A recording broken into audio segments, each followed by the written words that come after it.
so sorry I'm late. Alright chat, okay, we're back. It's been a while. It's very echoey in this room actually. I might have to get my condenser out in a few days.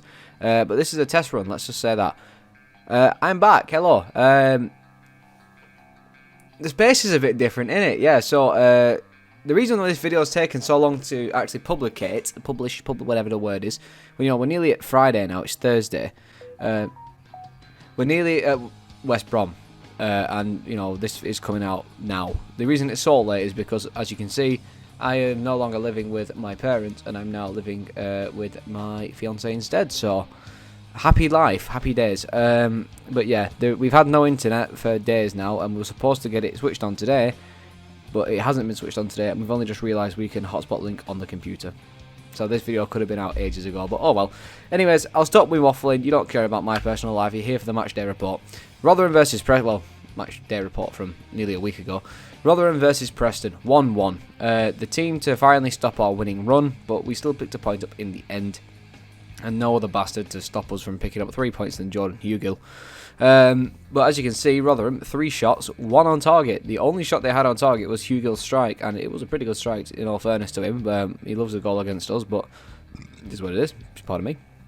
We had 14 shots, 6 on target. In all reality, it's a game we should have won. Even Lindsay said it himself. It's a funny one, to be honest. Their keeper did really well, but for the rest of the time, Rotherham were shocking. So, yeah, you can tell we had a pretty bright attacking display here with 6 shots on target out of 14, 10 corners, less fouls than 11 for a change, but we also had the most possession for a change as well, and usually that's where we go wrong.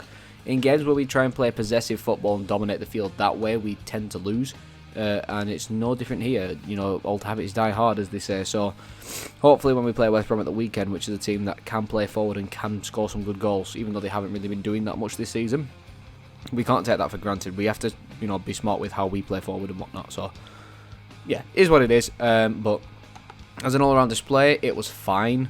It's just we didn't look like we were playing for the win at any point. It looked like we just gave up at 75 minutes and said, yeah, fuck it, we'll walk home with a point. But, yeah, I don't know. It's a funny one. It was a funny game to watch. A bit of a boring one, in all fairness and honesty. But, yeah, it is what it is. Right, player ratings. Woodman a 7. Little he could do about the opener. Sent it in the top right corner beyond his reach. Took charge when required. Story a 7. Steady performance, winning headers, clearing his lines. Lindsay a 7. Started the game well, but didn't cover himself in glory for Hugill's goal. Brushed off too easily, made up for it with courageous header to equalise. Hughes a 7. Comfortable afternoon work for him, dealing with Rotherham's direct approach to relative ease. Tried to bomb on and support Peony's attacking play in the second. Potts a 6. Started the game brightly, made his forward ones throughout. Just couldn't find that killer cross. Ledson a 7, set the tone in the middle of the park and was aggressive in his duels, often first to find the ball. Denied 15 minutes from time with a smart save from Johansson. McCann a 6, another busy shift, putting himself about and keeping it simple. Brady a 6, intense on his first start, guilty of trying to kill a pass on some loose play at times, which is why a lot of people have been giving him shit, but the assist for Lindsay had quality in it, and I'll give him that. His corners were pretty good, but whenever he was on the pitch trying to put that ball in like he did with Potts at Luton last year, he weren't finding it at all. Those balls just did not exist, and when he did try to play those balls, they were awful, and that's why it looked like he weren't doing too much. On the ball, when he weren't trying to put in that kind of cross, he was fine. I didn't really mind Brady too much, but like I say, when he's trying to put that kind of a cross in and whatnot, it's just not going well for him. It's not a good day. Holmes a 6, buzzed around, looked for pockets of space in the final third, didn't connect with a shot from the edge of the box as he would have wanted. Created a good first half chance for Osmajic. Brown a 6, good energy once again, made sure he was competitive in every duel, glanced first half header wide. Osmajic a 7, led the line impressively, bringing others into the game, turning lost causes into attacking opportunities. Saw first half header well saved by Johansson, and he was fucking raging. That boy jumped up and he screamed like he were turning into a fucking Super Saiyan. It was crazy. Whiteman a 6, more minutes for him and looked good on the ball. Looked to get on the ball regularly. Miller a 6, introduced after the hour mark and sent a few efforts over the bar from distance. Had penalty appeal turned down later on, which I'll be honest, it probably wasn't a penalty. Mads a 6, picked up some decent positions but misplaced a handful of passes and cut Rotherham open with a defence split and 1 through to Potts. Mads hasn't had as much game time recently because he simply just hasn't been good enough to start, and I think that's been reflected through him coming off on the bench. He's not really been fantastic as he was a couple of weeks ago, but it is what it is. And then Leighton Stewart introduced on 88 minutes for his debut for Preston. Didn't do anything. Lovely stuff. Alright, let's see what Ryan Lowe has to say about this game, shall we? Ryan said, I thought we were fantastic in the second half. I thought we did everything but score, but we were getting up against a team who are fighting for their lives already. They had a big loss in the week and put their bodies on the line. It's going to be a tough place for anyone to come. We did everything but score. We're disappointed with their first goal, but pleased that Lindsay's got the rewards when he scored, because he knows he can probably have done better with their goal. I thought we were fantastic in everything we did apart from score. They're big moments, aren't they? Well, yeah, because goals win games. If you go and score, you get 2 or 3, but no complaints on my behalf. We knew this was going to be a tough place to come. We wanted a win, of course, but if you can't win them, don't lose them. That's what we've done. But you shouldn't also be taking a game where you already have that game by the throat and you could potentially find that winner and settle for that point. You should try and keep pushing for the point. Unless their attacking play is incredibly dangerous to the point where any attack we play wrong could turn into a goal for them, that's when you try and settle for the point. But Rotherham just didn't have that at all. So if anything, we should have been trying to push to win the game like we did against every other team so far, but it is what it is. It's happened.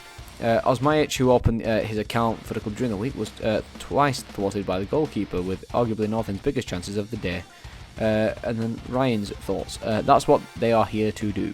That's what they do here, sorry. The gaffer added. They go back to front, even when they come out to our place, they're probably what they'll do. They're effective in what they do. They're talking about Rotherham here, not us. They try and play and get second balls, push you up to the top end of the pitch. We knew what was coming, and I thought we handled it very well. For us to keep doing what we are doing and penetrating, it was just that moment of quality that was missing. Whether it was a decision or a pullback, but to be fair to the lads, they put their bodies on the line, so I can't ask any more of the group. They've been fantastic. To have 7-point week is pleasing. We've had 2 home games which we've won. I'm happy with that. And then to come away with a point is pleasing. And don't get me wrong, it's pleasing. It's better than losing and picking up nothing. But at the same time, this of course does mean we have fallen off from the top of the league. But we are only 1 point away from restoring that position. If Ipswich draw or Leicester draw, then of course that's when we can step back up to the plate. But then again, I'm far from concerned. Simply because between us and 4th, this is of course updated now because Hull have played a game, but between us and 4th place there's a 5-point gap, and between us and 5th there's a 7-point gap. That's 2 wins different from 5th place and 6th. As a matter of fact, a lot of these teams are joint at the minute around the top 6 and around the top 10, I'd say. That they're very joint with points, so it's good. That's why I'm not concerned. If we was at this point and we was also sitting at 10 points while Leicester, Ipswich and some other team are flying at 20 points, that's when you're like, oh okay, well autos are gone. As long as we don't slip away and lose 2-3 games in a row like a few other teams have been doing, that's when we'll be okay. Of course, Leicester, everyone's expecting to win the league anyway. Ipswich have come out of nowhere and are fantastic. We've come out of nowhere and been really good. But then teams where people think we're going to do good, like Middlesbrough, Southampton, some argue Blackburn, Norwich, etc., Watford, these Coventry especially, these kind of teams, they've just not been there. Of course, Middlesbrough is the biggest shocker for me, considering they were a fantastic side last season, but no match, pom, no party, no arch, no party. It's simple as that. You sell your best 2 players, and look what happens. It's that easy. You don't score goals. Stoke's a funny one as well, considering they've spent so much fucking money, got so many players signed, and they've lost 4 games out of 5. It's outrageous for Stoke. I'm just looking at the table just to examine what's actually been going on in the league, because I've not really been paying too much attention in all honesty. I've been more bothered about our run. But with Ipswich, like I say, they're doing fantastically. Same with Leicester. I expect Leicester to be really good. But Ipswich looks like a big competitor for autos this season, provided we carry on the way we do carry on. Who's Ipswich's next fixture? Of course, I know we play West Brom. They play Hull. Huddersfield. Don't know about that one. I favour Ipswich. Hull and Ipswich, a funny one. And then we play Ipswich. So that'll be an interesting game. And then Leicester, as far as they go, they play Blackburn at the weekend. And then they play us. So the top 3 teams being us, Leicester and Ipswich.